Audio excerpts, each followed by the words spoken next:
Si vous voulez aimer le matcha, suivez cette recette parce que je vous garantis que si vous n'aimez pas le matcha à l'heure actuelle, vous allez apprécier cette recette. Du coup, moi, j'ai pas l'habitude de le boire comme ça maintenant, mais je le refais pour vous montrer comment faire sans vous foutre partout. Moi, je vous conseille Milia Matcha parce qu'il n'y a pas d'amertume.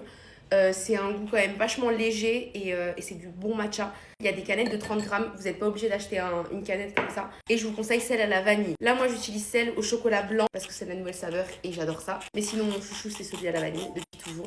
Moi, j'ai ça dans mon bol, à peu près. Voilà, d'habitude, j'en mets un peu plus. Ça va dépendre en fait de si je veux un goût fort en matcha ou pas. Ensuite, vous faites chauffer de l'eau dans une bouilloire. Pas bouillante et pas froide.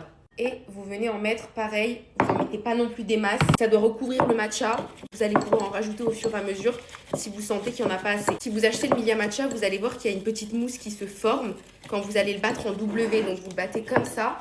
Ensuite, il y a deux options. Soit vous faites monter le lait froid, soit vous le faites chauffer, soit vous le faites pas monter, vous versez juste. Il y en a qui aiment juste verser du lait comme ça, sans rien faire. Moi, j'aime bien cette texture mousse. Et je pense qu'au début, si vous aimez pas le matcha, vraiment, testez le chaud avec une texture mousse. Moi, je vais le faire monter rapidement avec ma chocolatière Smeg.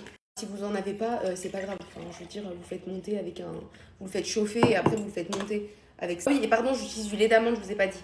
Mais vous pouvez tester pour commencer avec du lait d'avoine. Là, j'en ai pas parce que le lait d'avoine, il est plus sucré et ça se marie très très bien avec le matcha. Je prends maintenant du lait d'amande sans sucre, lait d'amande grillé, lait d'amande intense, c'est mes préférés. Et je viens juste en fait faire monter un tout petit peu de lait histoire d'avoir une petite mousse un peu fraîche au-dessus, j'adore. Et le fameux ingrédient qui va vous faire aimer le matcha pour commencer, c'est le sirop Monin sans sucre vanille. Je viens en mettre. Alors je peux le mettre aussi dans le lait parfois quand il chauffe. Mon lait est prêt, il est chaud et il est tout mousseux.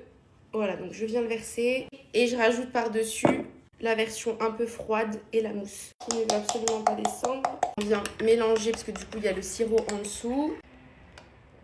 C'est délicieux. Franchement, si vous aimez toujours pas le matcha après ça, moi je comprends pas.